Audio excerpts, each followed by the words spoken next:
नमस्कार, आगळी वेगळी रेसिपीमध्ये तुम्हा सगळ्यांचे मनापासून खूप खूप स्वागत आहे। तर आज आपण मस्त उन्हाळ्याच्या दिवसामध्ये मस्त असा रसरशीत साखर आंबा कसा करायचा आहे ते बघणार आहे। बघा मस्त असा रसरशीत बनवून तयार होतो। तर याआधी मी कैरीचा गुळ आंबा, कैरीचं सरबत, साठवणीची मसाला कैरी, मागील वर्षी काही कैरीचे रेसिपी बनवले आहे। त्या सगळ्याची लिंक मी डिस्क्रिप्शनमध्ये देते, तुम्ही जाऊन तिथे नक्की बघा, म्हणजे कैरीच्या रिलेटेड तुम्हाला सगळ्या रेसिपी शिकायला मिळतील। तर इथं मस्त असं साखर आंबा बनवून तयार होतो। मस्त उन्हाळ्याचे दिवस आहे, बाजारामध्ये भरपूर साऱ्या प्रमाणात कैऱ्या उपलब्ध आहे आणि त्याचबरोबर मुलांना सुट्ट्या देखील आहेत। तर त्यांना असंच काही ना काही चटपटीत खावं असं वाटतं आणि ते हट्ट करतात। मग अशा वेळेस आपल्याला सुचत नाही की काय करून खायला द्यायचं। त्यांना हा चटपटीत असा साखर आंबा बनवून तुम्ही नक्की खायला करून द्या। तुम्हाला ही रेसिपी शिकायची असेल तर व्हिडिओ शेवटपर्यंत बघावा लागेल आणि कुठेही स्किप करू नका। चला तर मस्त असा चटपटीत आंबट गोड असा साखर आंबा बनवायला लगेच सुरुवात करूया। पण तुम्ही जर का चॅनलवर नवीन असाल तर प्लीज पटकन सबस्क्राईब करा आणि त्याचबरोबर बेल आयकॉन हिट करून ऑल सिलेक्ट करा। चला तर मस्त असा आंबट गोड चटपटीत चवीचा साखर आंबा बनवायला लगेच सुरुवात करूया। आता इथे सगळ्यात आधी साखर आंबा करण्यासाठी मी 2 चमचे तूप गरम करून घेतलं आहे। आता यामध्ये आपल्याला किसलेली कैरी घालायची आहे। तर बघा इथं मी तोतापुरी एक मोठ्या आकाराची कैरी घेतली होती। सर्वप्रथम ती स्वच्छ अशी 2-3 वेळा पाण्याने धुवून घेतली। नंतर कैरीवरचं पाणी छान असं पुसून काढलं आणि त्याची साल काढून घेतली। जाड किसणीवरती छान असा लांब लांब किस करून घेतला आहे। तुम्ही बघू शकता, तुम्ही कुठल्याही प्रकारची कैरी घेऊ शकता। गावरान कैरी घेतली तरी चालेल, परंतु ती चवीला आंबट असते। ही चवीला फार अशी आंबट नाही, तर ही आपल्याला यामध्ये घालून घ्यायची आहे। तर इथं मी 1/2 किलो कैरीचा किस करून घेतला।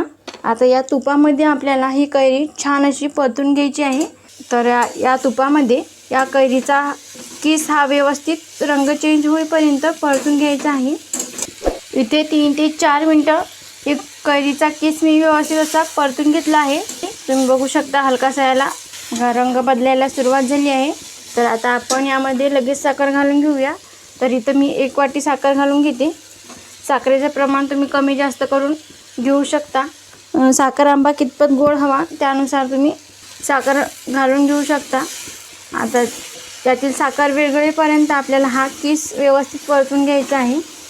आता इथे तुम्ही बघू शकता कैरीतील साखर संपूर्ण अशी विरघळून घेतली आहे। तुम्ही बघू शकता मस्त याला असं पाणी सुटायला मदत झाली आहे। तर आता आपल्याला हा पाक व्यवस्थित असा शिजवून घ्यायचा आहे। तर सगळ्यात आधी इथं आपल्याला यामध्ये 3-4 लवंग आणि 2-3 दालचिनीचे तुकडे आहे हे घालून घ्यायचे आहे। याचा फ्लेवर या साखर आंब्यामध्ये छान असा उतरला जातो आणि साखर आंबा खाण्यासाठी मस्त लागतो। तुम्हाला नसेल आवडत नाही घातलं तरी चालेल, काही हरकत नाही। आता 4-5 मिनटं आपल्याला हे यातील पाणी आटेपर्यंत हा साखर आंबा शिजवून घ्यायचा आहे। तर इथं आपल्याला हा एकतारी पाक होईपर्यंत हा कैरीचा किस व्यवस्थित असा शिजून घेऊया। गॅस मंद आचेवरच करून शिजून घ्यायचा आहे।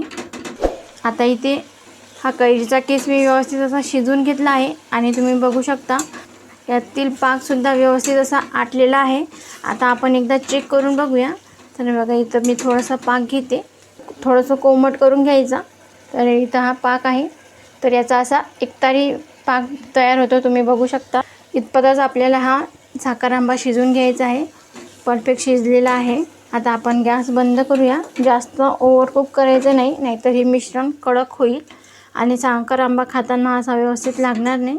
बघा मस्त रसरशीत हा साखर आंबा बनवून तयार झाला। बघा इथे मी गॅस बंद केला आहे। आता हे साखर आंब्याचं मिश्रण संपूर्णपणे गार करून घेऊया आणि नंतर मग प्लेटमध्ये आपण सर्व करूया। आता इथे तुम्ही बघू शकता इथं मस्त आपला रसरशीत असा साखर आंबा बनवून तयार आहे। तुम्ही बघू शकता, बघा मस्त असा रसरशीत झाला आहे। तर तुम्ही जास्त क्वांटिटीमध्ये सुद्धा हा साखर आंबा बनवू शकता। तर हा साखर आंबा फ्रीजमध्ये आरामात वर्षभर टिकतो, अजिबात खराब होत नाही। उन्हाळ्याचे दिवस आहेत त्यामुळे मुलांना शाळेला सुट्ट्या आहेत, मुलांना असं खाण्यासाठी काही ना काही असं चटपटीत हवं असतं। तर तुम्ही हा साखर आंबा चपातीसोबत तुम्ही मुलांना खायला देऊ शकता। मस्त असा पौष्टिक आहे। तुम्ही सुद्धा एकदा ही रेसिपी करून बघा, तुम्हाला नक्की आवडेल आणि सहज जमेल। जर तुम्हाला आजचा व्हिडिओ आवडला असेल तर लाईक करा, जास्तीत जास्त तुमच्या फ्रेंड फॅमिलीसोबत शेअर करा. तसेच आगळी वेगळी रेसिपीला सबस्क्राईब करायला विसरू नका आणि त्याचबरोबर बेल आयकॉन हिट करून ऑल सिलेक्ट करा.